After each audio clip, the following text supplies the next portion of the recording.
Welcome to Event Experience by Bizzabo, the podcast where we bring the best and brightest event experience leaders together to share stories, tips, and lessons learned from creating some of the world's biggest events. I'm Rachel Moore, your podcast host. In an industry where our instinct is to always say yes, this episode's guest shares the value of saying and hearing no. Cameron Magee, owner of event production company Avod3, approaches the technical aspects of events with a teaching mentality, and he's about to teach our listeners best practices for avoiding audio and visual pitfalls, understanding the event production process, and making customer service the foundation for technical support. So let's get into the fundamentals on this episode of Event Experience.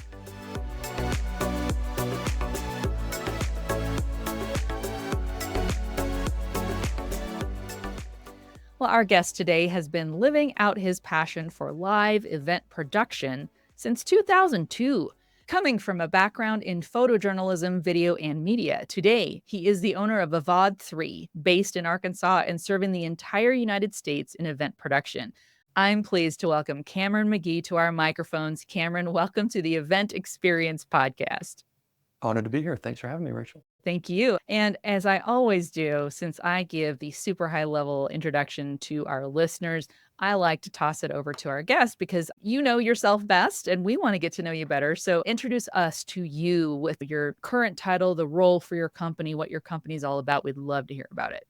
I just got started when I was a really, really young person. I was volunteering at my church and wandered up to the sound booth and just started running the sound and running the lighting and running the lyrics. And we had video cameras at our church back in 2002 and got started that way. Since then, I almost immediately just fell in love with production. People fall into the events industry from different paths, but production, you're either kind of cut out for it or you're not. And I was just immediately drawn to it. And so immediately started trying to find other ways around town to do production.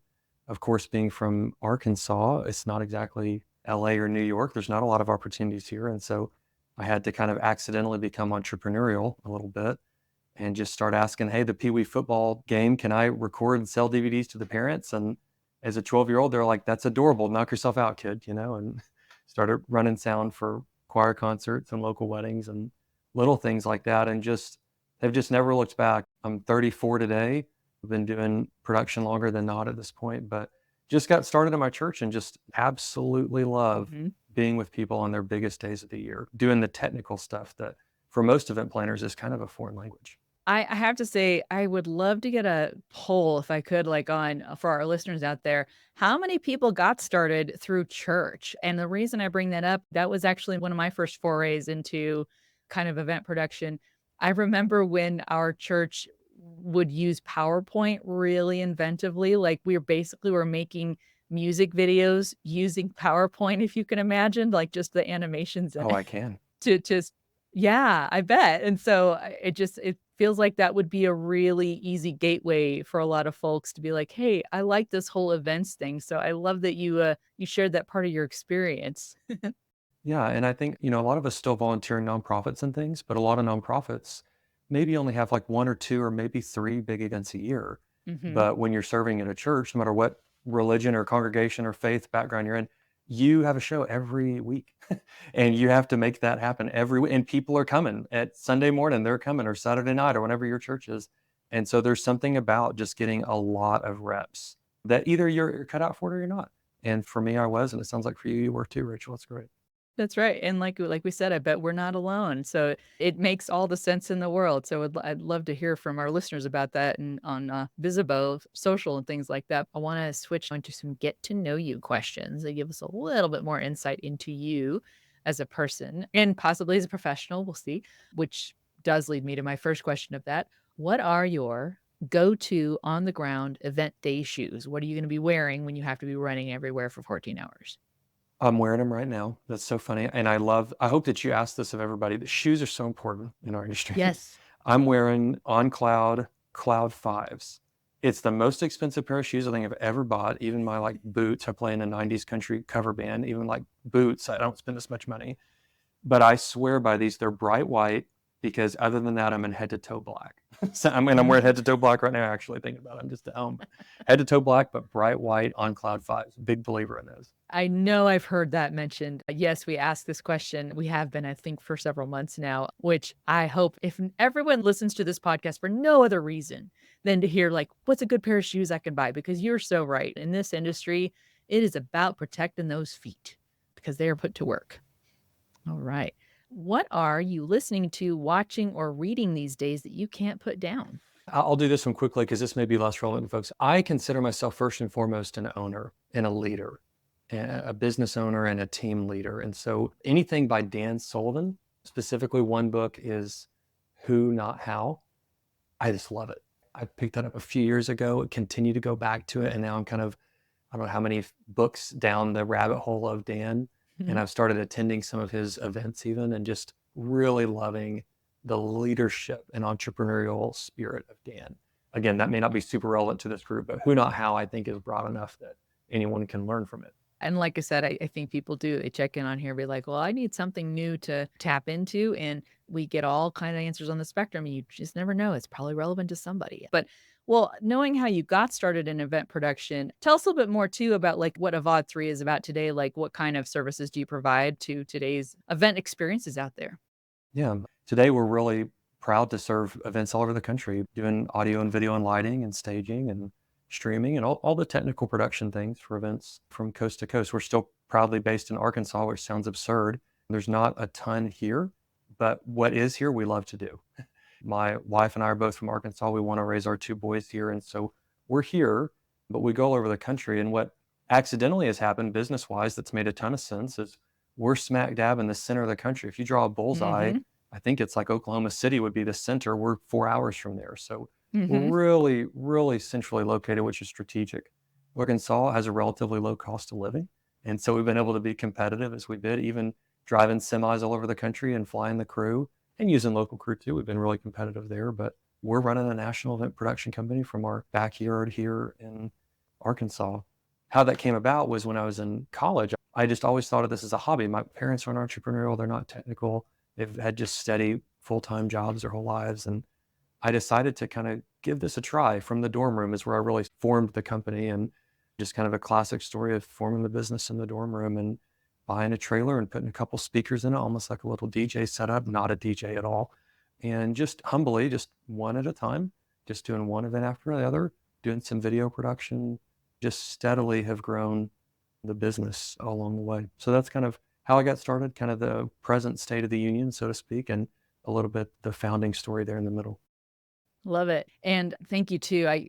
One reason I love talking to our guests is we do learn so much more about the people behind putting events on and kind of what brought you into it, why you are where you are today, even geographically speaking, right? But just kind of how it figures into your life story, which is super important. And like we already said, very relatable. And everybody can kind of see themselves and like, yeah, that's how I came up too. And one big reason we do this podcast, we're all on a journey together to keep honing our craft and keep learning and keeping on the journey that we're on. So I loved hearing about your background with that. So I want to ask you some stuff too. And this, knowing that we have listeners of pretty much the entire spectrum of experience, right? We might have some people who are like you were when you were younger, like just getting into like, ooh, let me help put on events, whatever size, shape, and form they are, all the way to people who've just been doing it for decades like yourself. But do you ever find that event planning, air quotes, event planning and then event production are used interchangeably? And if they are, do you think that's accurate or inaccurate to say?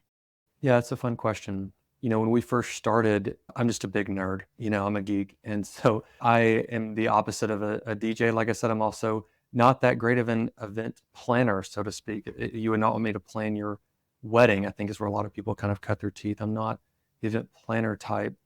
But what I am really big on is that I'm really big on the end user experience, and I'm really big on customer service.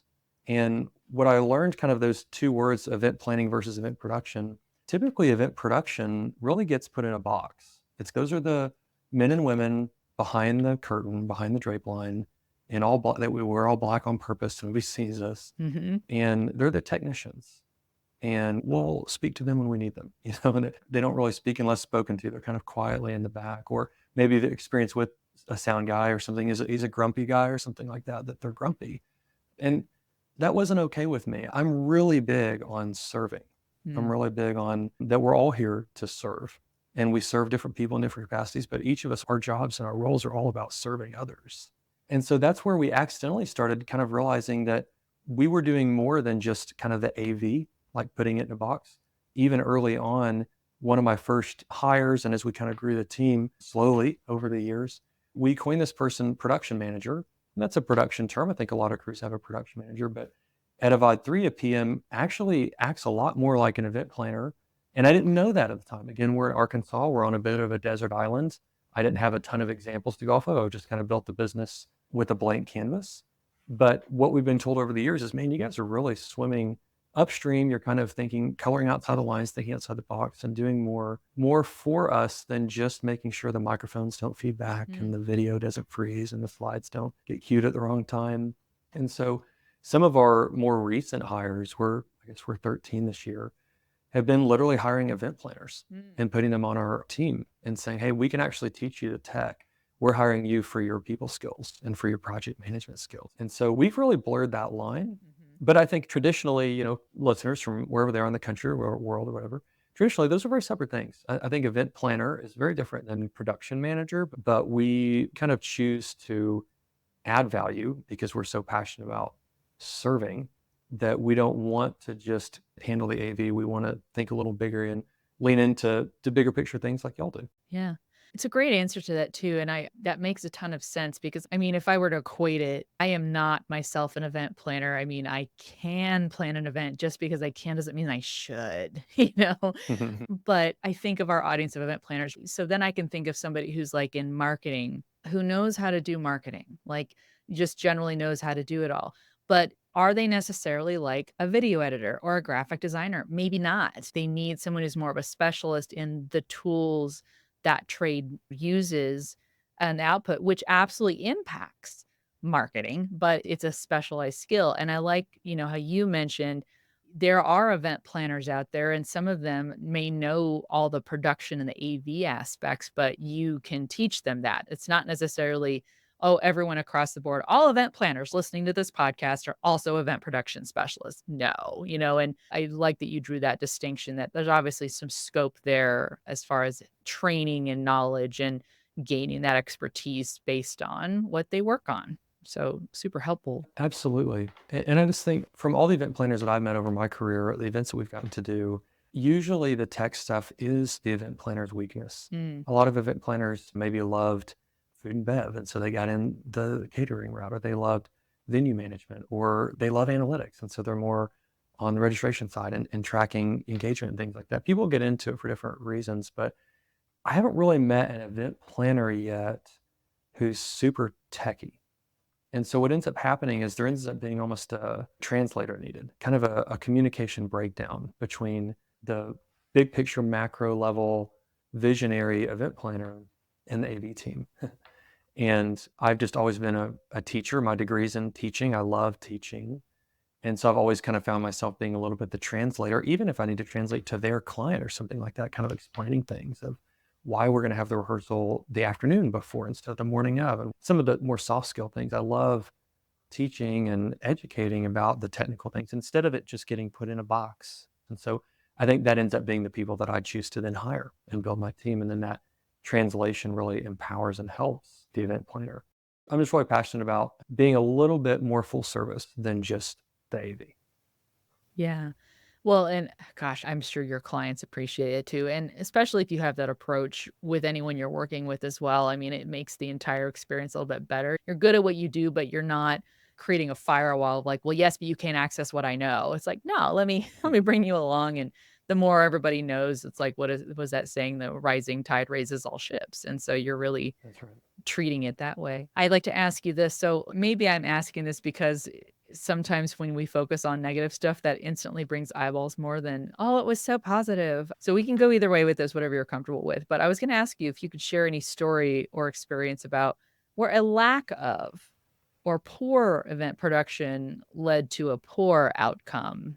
I love that question, Rachel. I think it's good. I think any good story, any good movie has to have a villain. That's right. Any good plot, there has to be something we're up against, there has to be a fork in the road where we're either going to win or lose. We hear those stories all the time. We've really invested in our marketing and our website and our reach. And so we get to meet more and more people with each year. And we had someone referred to us the other day, and I got to sit in on the call. They were brand new, and somehow someone had heard specifically my name, and so they said, hey, we want to meet Cameron at Advisory instead of just talking to our normal sales team. And so I was on this initial sales call.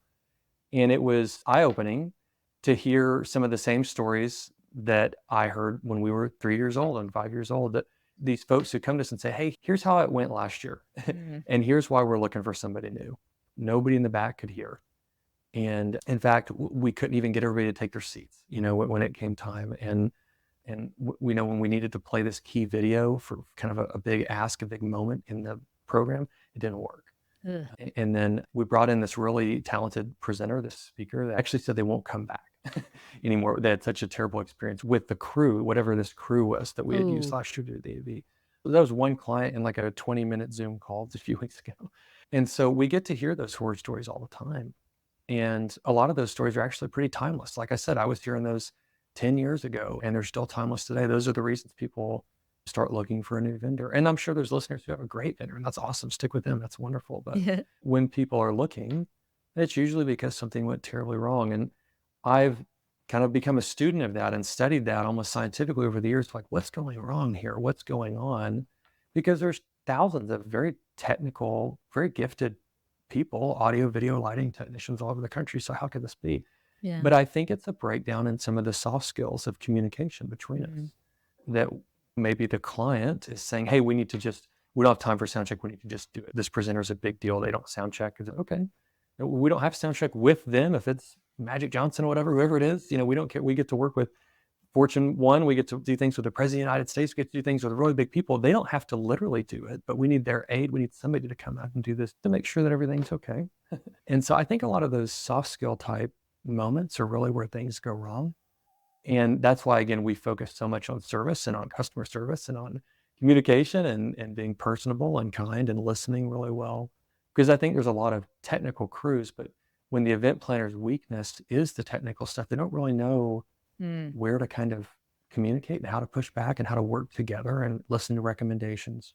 And a lot of technical minded people are quite introverted, which I can relate to. And so they may not push. And then you kind of find out during the show that things didn't go really well. I've been saying lately, and this has been kind of misquoted and misconstrued, so I want to say it really slowly, that I love telling people no. I love telling a client no.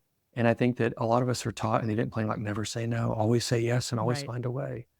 But we learned a lot during COVID when we were doing all the virtual stuff. People will just keep pushing for like, and let's do this. And then we would love to tell you no beforehand instead of you finding out during the show. But I think that's a lot of where these AV horror stories come. If I started a podcast, it'd be about like AV horror stories or something.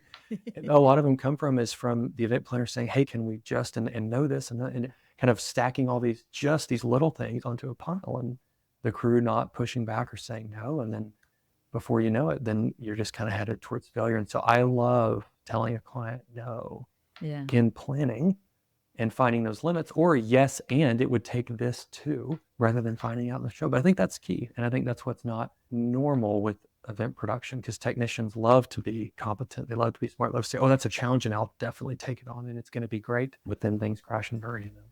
We'll be right back with more event experience after the break. Hey, event professionals, do you want to hear more from the industry's top event experience leaders? Don't miss out on future episodes of the Event Experience podcast by Bizzabo. Hit subscribe, drop us a review, and share this episode with your friends and colleagues. The Event Experience podcast by Bizzabo, where events come to life. We're back with Cameron Magee to infuse a little sci-fi nerdiness into this notion of hearing the word no. Well, I'm going to exhibit my equal nerdness to your nerdiness. This reminds me, I don't know if you ever watched Star Trek, but I'm a Star Wars guy. I'm not a Trekkie, but I'll hang with you. Okay, well, hang with me. I'll explain this quickly. So there's this running gag in the early days of Star Trek through all the shows where there's always a chief engineer. And the captain's always like, give me warp 10, give me warp 9. Okay, well, I can do that in 2 hours. I need it in 10 minutes. And then somehow they do it. Except it finally got to one of the series, Star Trek Voyager, where they had a chief engineer and the captain's like, okay, I need it. I need this. She goes, okay, it'll take 8 hours. And the captain's like, I need it in 6. And the engineer turns to her and says, when I say 8 hours, I mean 8 hours. I will not get it done. And it was like the first time in the entire franchise that an engineer had actually said, no, you're not going to get it in 6 hours. I said 8. And I think of that again in equal nerdiness, but there's just I think it's so important what you just said. It's not, no, I won't. It's, no, I will do what you need, but it's going to take this to do it right, which is a huge thing. I think so often we have such a defensiveness towards production folks is what I found from other clients. They get such kind of a wall, a thick skin because they're so used to, I just love to quote like the grumpy sound guy, the person who says, no. Some crews love to say no. They love to say no to all sorts of stuff you want to do. And that's not what I'm proposing at all. And it's not that it's like, oh, okay, well, we just must not work with really high profile people. Well, actually, we do. I've told the Secret Service no. I've told Fortune 1 that we've told people no, but no opens a gate to what would it take? Yeah. What's in the way? Did we not ask soon enough? Should we ask sooner next time? Is there still time? I mean, anything's possible. We can overnight ship, we can stay up late, anything's possible, but we just want to make sure that we understand the compromises that yes, if we do that, what we need to probably do is delay breakouts, or what we need to probably do is let's cut this from that because that's going to give us the bandwidth. And I think that it's important to have such a trust with all of your vendors, all your partners that you use in event planning. And often there's such a mistrust with the production, with the technicians, because it's such a foreign thing. It's hard to trust what you don't understand. And that's what we just love to do. We just love to help the planner understand. They don't have to turn into a fellow nerd or geek like us. We want them to understand enough that they're empowered to then make those decisions, because production is such a huge part of every budget too. It's sad to see so many budget dollars going to waste when things aren't planned and crews aren't listening and you don't discuss things early enough. When you book the crew 3 weeks out instead of 3 months out or 3 years out, and you have all this waste because you haven't given the crew a chance to listen to your priorities. So again, I don't want to just keep chasing that soapbox, but I think there's a ton of potential to find something that you know the least about. For me, it would be, I love floral. I love flowers, believe it or not. I'm a big flower guy in our house, but I don't know that much about food and bev. And so if I was suddenly planning our own event, like our birthday party or something for me, I don't know what event we would plan, but some event that I would plan, I would probably find somebody who really knows food and just tell them, I don't have a clue about this. Yeah. But I'd love for you to be an expert. And I think often event planning, we don't understand AV, and so we actually discount it. We give it the least budget, the least time, the least attention. And that could actually pretty big gap. Yeah, absolutely. Well, and you're laying up the next question I have for you really beautifully, because, you know, we've covered that there needs to be a trust that event planners, it's not bad if you hear no from your event production or AV team. You know, they're probably working within the confines of saying, do you want it good or do you want it fast? Sometimes those two are not achievable. But I'd love to ask you, if you have the ear right now of event planners out there, particularly ones, many of whom probably don't have that production or AV expertise, what should event planners today remember about when they need to incorporate good event production into their experiences, when they need to work with like a team like yours? Yeah, and this isn't just for us. Like you said, this is for a team like us. Maybe you have a production partner that you love and have been working with for years, or maybe you're looking for a new one or whoever it is. I just want to encourage folks to engage production a little bit sooner and a little bit more deeply. And I think a lot of vendors would say that. And there's only so many hours in the day, there's so many meetings you can have. But when something is as expensive as production, which it gets really expensive really fast, and I'm sorry. Like, I apologize that the equipment's expensive and the crews are large, and that I understand it is expensive and you get what you pay for and all those things. But when something is that big of a slice of the pie chart in the budget, I wouldn't neglect kind of delaying to choose who you're going to go with. I would decide early, and then I would involve them quite deeply. I think so often, again, the communication breakdown, it's just, well, we're going to need some mics, or we're going to need the screen over here or whatever. And it's so discounted instead of, you'd be amazed how creative production people can be. I think they get typecast as nerds. I'm jokingly calling myself a nerd here, but even engineers are creative. Look at some of the bridges and crazy buildings and things that have had to be built over the years. Give an engineer a challenge to be creative and surprise yourself with the outcome. And so I think early in planning, it's amazing when folks will come to us and say, hey, this event's 11 months out. We wanted to go ahead and get started. We just had the event 30 days ago. We weren't happy. We need a new person. We just want to start talking now. It's amazing. We say, okay, well, you may not have been happy because what you have allocated, you're actually just stretching it too thin. Yeah. And that's not our salespeople trying to get more money. It's saying, hey, why does this have to be a 4-day conference? Why don't we do a 3-day conference? You can use the same budget, have a higher production value. Mm-hmm. But let's not have an opening general session at 7 p.m. on the first night. Let's just make that the next morning because you just shaved a whole day off of your time. And so you just gave yourself whatever that is, a 25% or 33% budget increase, a steroid shot in the arm. But those are decisions. You can't really ask the AV team for stuff like that 3 weeks out, when you've published registration. And you certainly wouldn't normally ask them that. Who would ask the PowerPoint operator, what do they think about the opening general session time? But with our clients, we work with them for years, that's the type of counsel and advising that we're able to give. And it's amazing, even some of our largest events, the influence we've been able to have. And we just quietly, we don't need the credit. We just quietly whisper it in our clients here and they take it to the committees and the clients and everything. We don't need the credit for who came up with the idea, but it's amazing how influential we're able to be with breakout rotation schedules, things that you normally wouldn't ask the production person. But when you say, well, in this city with this union at this venue, if you can actually delay that in 30 minutes, you're going to save tens of thousands of dollars. Wow. When an attendee raises their iPhone and snaps a picture to post to their Instagram or LinkedIn of, I'm at this conference, you want that picture to look as good as possible. Yeah. And the union being in overtime or double time, eating up your budget is not helping Instagram posts look sexier. It all ties together. I really appreciate too your teaching motivation, the foundation of kind of who you are as a business person and just as a professional in this particular area is really coming through so loud and clear, which is great. I mean, that's a huge reason we even do this podcast, so we can learn from the experiences of people who've been doing this for a while and the different kinds of experiences they have. I'm really passionate about the young people, about 18 to 25-year-olds. And so I would just kind of chime in here. If there's a young person listening, or if you're not a young person, you probably know one. I'm really big on young people trying a lot of different things in the industry. I'm amazed how many event planners and professionals just kind of go with their gut and kind of just go with whatever job they fell into. And they're just kind of still there in 5 or 10 years. And then have that midlife crisis, or, it's time to start a family or you move or whatever, and they never get back to it because they weren't really plugged in. I just love encouraging this 18 to 25-year-old age group to try a lot of things. And I would just ask, if you're young and you're listening, to try some event production things. It's amazing. You don't have to be a nerd like me, an audio engineer, a technician.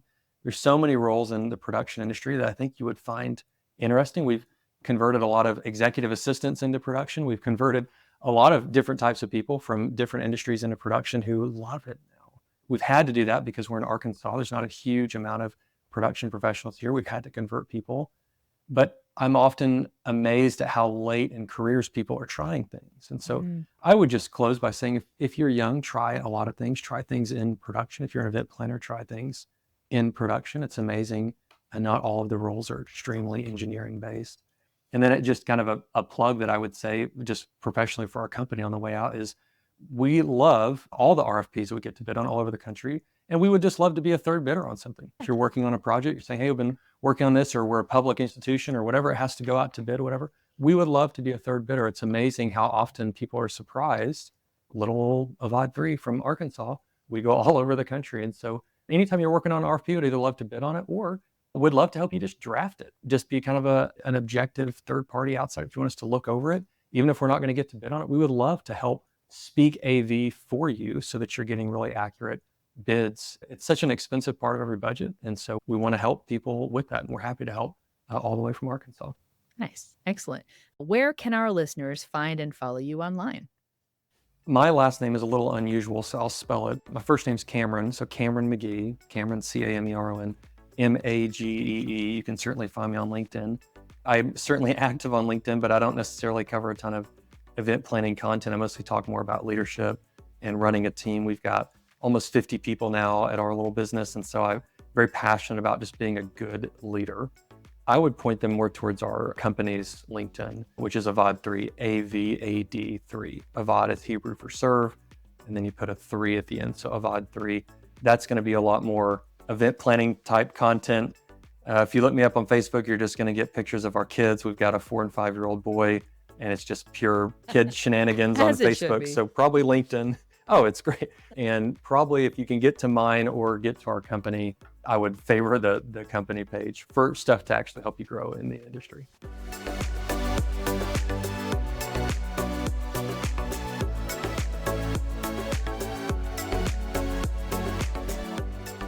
Cameron takes us back to school with his skill up advice for event planners. I would encourage to almost schedule like a career day. Do you remember like in 8th grade when you had career day and you just, I don't know if your school did this, but like we got to go spend 2 days. My 8th grade teacher, I don't know how she pulled us off, but turned us loose all over town. And we got to go spend 2 days job shadowing someone. And that impacted my life. I mean, that completely changed the course of what I was looking to do just by getting 2 days in kind of walking in someone else's shoes. And what I think I would recommend, I think so often we fill our time with meetings and we fill our 8 to 5 with a very normal cadence. I don't know if you'd have to take a vacation day to do this or something, but I would go job shadow a very technical person on a show. Don't go to the show and job shadow the event planner and geek out on the registration and stuff. Go sit backstage and realize the stress on the crew when keynote speakers don't turn in their slides on time. Realize the stress on the crew when a presenter is going long or we're missing the transition to breakouts. Or I would encourage kind of on-the-job training by literal shadowing of a very, very specific technical person on a crew somewhere. It is amazing. I'm 34. I hope when I'm 54, 74, that I'm still as much of a sponge and a student, a lifelong learner.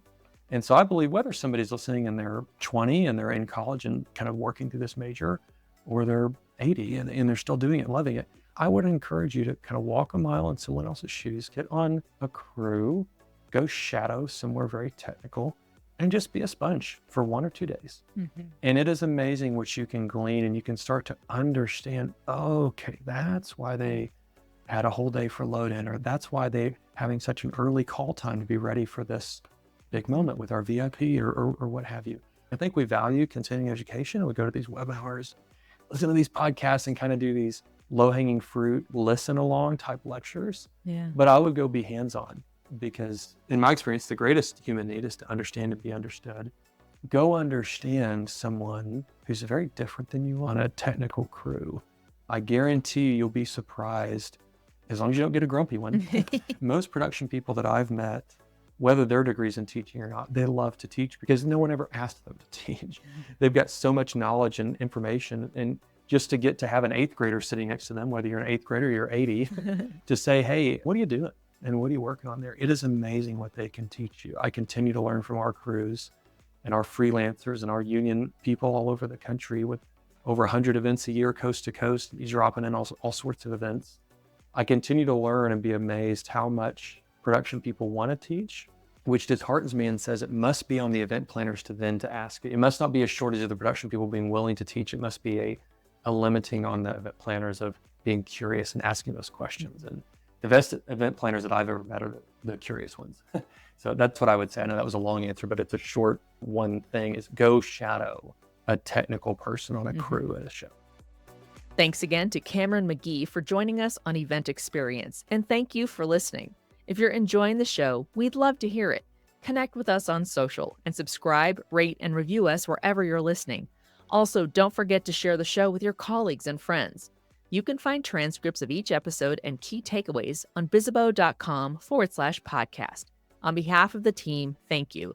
We'll gather again soon for a new episode of Event Experience.